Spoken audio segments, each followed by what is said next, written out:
आपल्या मुखेड विधानसभेचे जनतेच्या मनातील आमदार पोपो पाटील कोंडेकर, तसेच आमचे किसान सेलचे माधवभाऊजी कोळे,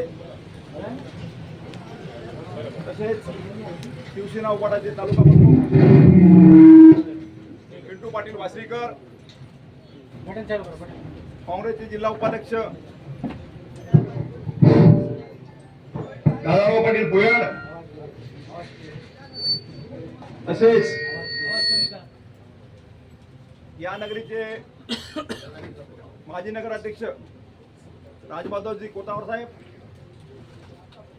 तसेच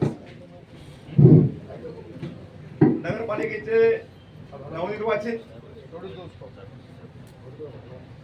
गटनेतेचा सदस्य प्रतिनिधी मुजीब खानजी पठाण, अविनाशजी चौदंते,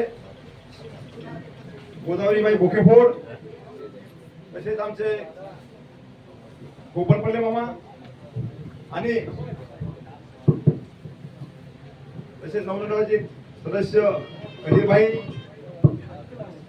या कार्यक्रमाला उपस्थित असलेले आवर्जून उपस्थित असलेले आमचे माजी उपनगराध्यक्ष करीम खान साहेब, सूर्यकांतजी चौदंते, मुलतानी साहेब, त्यासोबतच या शहरातील बोडकेजी आणि ज्यांनी हा कार्यक्रम आज या ठिकाणी घडवून आणला, आपले सर्वांचे जिल्हा सरचिटणीस गिरीशभाऊ कोतावार आणि एवढ्या या छोट्याशा 2 दिवसाच्या कार्यक्रमामध्ये ग्रामीण भागातून आलेले सर्व आमचे काँग्रेसचे एकनिष्ठ पदाधिकारी, तर सर्वांचे नाव या निमित्ताने माफी मागतो का तर टाइम खूप झालेला आहे, पुढे कार्यक्रमाला जायचं आहे. सर्वांनी व्यासपीठ, सर्व तालुक्यातील निष्ठावंत कार्यकर्ते, तसेच आमचे माध्यम समाजाचे आचार्यजी हुसेनजी, सिद्धार्थजी चौदंते, जयरामजी वने आणि वेळोवेळी आम्हाला त्याचं मार्गदर्शन लाभतं. शहरामध्ये ते आम्हाला सातत्याने सहकार्य करतात. आमचे गोविंदकाका कलानी साहेब, तसेच या नगरीचे धडाडीचे कार्यकर्ते आमचे गंगाधररावजी डांगे आणि सर्व बालाजी गोळेवार साहेब, याचे कुठे अवधानाने नाव राहिले असेल तर माफी मागून मी पुढच्या याचे प्रास्ताविक करतोय. साहेब, स्थानिक स्वराज्य संस्थेच्या निवडणुकीची पहिल्या टप्प्यातली रणधुमाळी संपलेली आहे.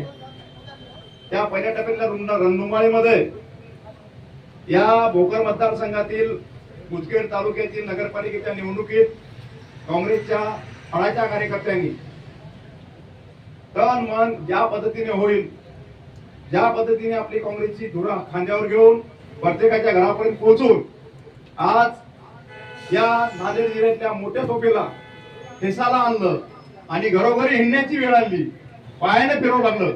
त्या तुलनेतही आमचा हा अल्पशा मताने पराभव झाला. ती ताकद आमच्या काँग्रेसच्या कार्यकर्त्याच्या एकनिष्ठ कार्यकर्त्यांची आहे. त्या बळावर आम्ही प्रत्येकाच्या घरामध्ये जाऊन जो काही आमचा पराभव झाला, पराभव तर आमचा झालाच नाही. पराभव का झाला नाही? जर एमआयएमची सीट या ठिकाणी मुस्लिमचं डिवायडेशन करण्याकरता उभी केली नसती, त्यांना जे कोट्यावधी रुपये देऊन त्यांना उभं करून या ठिकाणी आमचं आपलं मताचं डिवायडेशन केलं, त्या मताच्या डिवायडेशन मध्ये 2500 मतदान हे एमआयएमनं खातं आणि एमआयएमनं 2500 मताची लीड घेतल्यामुळे आपल्याला पराभव पत्करावा लागला. या निवडणुकीमध्ये जवळपास 50च्या मध्ये 10 नगरसेवक आपले पडलेले आहे. 50 मताच्या फरकाने 10 उमेदवारांचा पराभव झालेला आहे. आमच्या एका उमेदवाराचा एका मताने पराभव झाला आपल्या काँग्रेसच्या. तर झालेल्या निवडणुकीमध्ये आजची जरी टक्केवारी काढली तर भाजपच्या तुलनेमध्ये काँग्रेसच्या बालेकिल्ल्यात नंबर 1 वर पक्ष आपला राहिलेला आहे, राहणार आहे, यापुढेही राहील. याच्यात काही शंकेचं कारण नाही. साहेब, आता येणाऱ्या जिल्हा परिषदेच्या निवडणुकीमध्ये ग्रामीण भागातल्या कार्यकर्त्याच्या याच्यावर धुरा येणार आहे. आम्हाला आमची विनंती आहे की प्रत्येकाला कार्यकर्त्याला तळमळी, आजही निष्ठावंत कार्यकर्ता ज्या ठिकाणी त्या ठिकाणी आहे. तुमच्या सर्व आशेकडे ठीक आहे, खासदार साहेब फार आपल्या एकच खासदार आहेत, जिल्ह्याचा फार मोठा व्याप आहे, आपल्यापर्यंत निधी पोहोचू शकत नाही. परंतु मला विनंती करायची साहेबांना की बाबा, कार्यकर्त्यांना ज्यावेळेस गावामध्ये जावं लागतं त्यावेळेस कार्यकर्त्यांना कुठलं तरी काम आणि ती धुरा राहावी लागते. त्या माध्यमातून पेपर गेला काय चालू, थांबा ते काढू द्या आधी.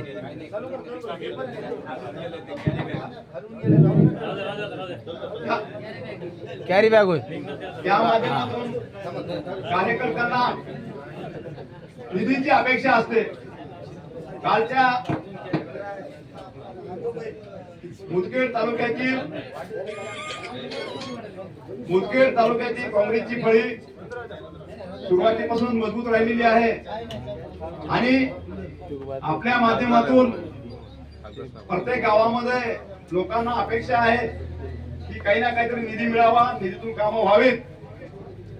त्या पद्धतीने आपण जसे जमेल त्या पद्धतीने जिल्हा परिषदेच्या अगोदर काही जर गावामध्ये फंड गेला तर कार्यकर्त्यांना गावामध्ये सांगण्यासारखं काहीतरी काम राहील, जेणेकरून ज्या गावामध्ये मताधिक्य दिलंय असे काही गावं आहेत ज्या गावांनी आपल्याला काँग्रेसला एवढ्या मोठ्या भाजपच्या बलाढ्य नेत्याच्या समोर लोकांनी मतदानाला म्हणजे पैशाला वगैरे सगळे झिरगळून मताधिक्याची टक्के दिली. त्याच्यामध्ये बरेच गाव आहेत.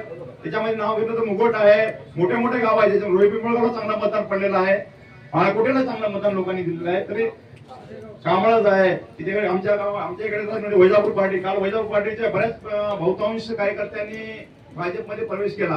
त्यांना कारण विचारलं काय आहे तुम्हाला, काही नाही साहेब, आम्हाला लोक म्हणाले की त्यांचे 50 लाख आले, या गावात 25 लाख आले, तुम्हाला काँग्रेसला मतदान केल्यामुळे आम्ही तुम्हाला गावाला निधी देऊ शकत नाही, देणार नाही. मग त्या गावाने पुन्हा निर्णय घेतला की बाबा प्रत्येकानं तोंडाला किती दिवस पैसा करायचं, का समोर किती जायचं. पण त्या कार्यकर्त्यांनी निर्णय घेतला की अखेरला गावाच्या विकासासाठी एकूण म्हणजे भाजपमध्ये प्रवास करावा लागला लोकांना. म्हणजे विचारधारा काँग्रेसची असताना त्या गावांनी आजच्या गेलेल्या दोन्ही लोकसभेच्या निवडणुकीमध्ये आपल्याला वन साइड मतदान केलेलं आहे. एकीकडे 700 आहे आणि एकीकडे 300 मतदान आहे त्या गावात. तर मला विनंती करायची साहेबांना की कार्यकर्त्यांना गावामध्ये जाताना काहीतरी निधीची अपेक्षा असते, ते कामे व्हावेत. आणि हजारचा तुमच्या मागे लोड आहे आम्हाला कळतं, परंतु तालुक्याच्या ठिकाणी भोकर मतदारसंघाच्या संघामध्ये अशोक चव्हाणला सर्वसामान्य निष्ठावंत कार्यकर्ते झगडत आहेत, त्यांच्या सर्व तोफेला समोर जावं लागत आहे. अशा वेळेस तुम्ही जर समजा तालुक्याच्या ठिकाणी 2 महिन्याला का होईना, 1 महिन्याला का होईना एक शासकीय मोठी बैठक घेऊन जेणेकरून सर्व प्रशासकीय अधिकारी त्या ठिकाणी राहतील, त्या ठिकाणी असल्यानंतर त्या अधिकाऱ्यांना ज्या काही कार्यकर्त्यांच्या छोट्या मोठ्या काम म्हणजे तालुका लेवलचे काम आहेत ते सोडण्याची ताकद मिळावी आणि पदाधिकाऱ्यांना तुमचं वेळोवेळी मार्गदर्शन राहावं एवढीच अपेक्षा आहे. आणि येणाऱ्या काळामध्ये काँग्रेसचा बालेकिल्ला हा कुठेही गेलेला नाही. काँग्रेसचा सगळा हाडाचा कार्यकर्ता आहे, विचारधारीचा आहे आणि वेंगे साहेब इथला कार्यकर्ता झाला नाही. काँग्रेस पक्षाचा आज आता येणाऱ्या स्थानिक स्वराज्य निवडणुका आहेत, कार्यकर्त्यांच्या निवडणुका आहेत, प्रत्येक गावामध्ये ग्रामपंचायत निवडणुका होणार आहेत. प्रत्येक गावामध्ये कार्यकर्त्यांना एक टीम करावी लागणार आहे. त्या टीमला समोर जाताना काँग्रेसची एक टीम म्हणून जेव्हा समोर जाते तेव्हा त्यांना एवढीच अपेक्षा आहे की कुठल्या तरी मार्गाने जाताना त्यांच्याकडे कुठली तरी शक्ती म्हणजे पाठिंबा त्यांना बळ पाहिजे आहे. हे बळ आपल्या माध्यमातून मिळावं ही आपली सगळ्यांची कार्यकर्त्यांची अपेक्षा आहे आणि ती आपण पूर्ण करणार आहे. तर काही शंकेचं कारण नाही. आम्हाला तुमच्यावर पूर्णपणे विश्वास आहे. विश्वास याकरता आहे की काँग्रेसच्या बालेकिल्ल्यात काँग्रेसचा तो कधी दगदगू दिला नाही काँग्रेसच्या कार्यकर्त्यांनी आणि दगदगू देणार पण नाही. तर पुनच एकदा विनंती करतो साहेब, काँग्रेस कार्यकर्त्यांच्या भावनेला कुठेही यापुढे करा न जाता या एवढ्या मोठ्या बलाढ्य ताकदीच्या समोर कार्यकर्ता लढत असताना त्यांना आपली ताकदीची गरज आहे किंवा आपल्या एक हाकेची आहे तर ती आपण यापुढे मिळत राहील ही अपेक्षा व्यक्त करतो. आणि येणाऱ्या स्थानिक स्वराज्य संस्थेच्या निवडणुकीच्या माध्यमातून संघटन करण्यासाठी प्रत्येक गावागावामध्ये बूथ कमिट्या त्या सगळ्या तयार करताना जे काही कार्यकर्ते असतील त्यांची एक फळी तयार करून एक प्रत्येक गावामध्ये 10 लोकांचे बूथ प्रमाणे कार्यकर्ते तयार करून त्यांना एक वेळोवेळी मार्गदर्शन करत राहावं. येणाऱ्या काळामध्ये काँग्रेसचा तिरंगा झेंडा हा जिल्हा परिषद फडकल्याशिवाय राहणार नाही असं मी तुम्हाला या निमित्ताने सांगू इच्छितो. आणि पुनश्च एकदा सर्व कार्यकर्त्यांच्या वतीने जी विनंती आहे ती आपण मान्य करसाल अशी अपेक्षा ठेवून येणाऱ्या प्रत्येक 2 महिन्याच्या कालावधीच्या काळामध्ये आपण एक तालुका स्तरावर मीटिंग घेऊन कार्यकर्त्यांना बळ देण्याचं काम करावं एवढीच अपेक्षा व्यक्त करतो. मी माझी रजा घेतो. जय हिंद, जय महाराष्ट्र.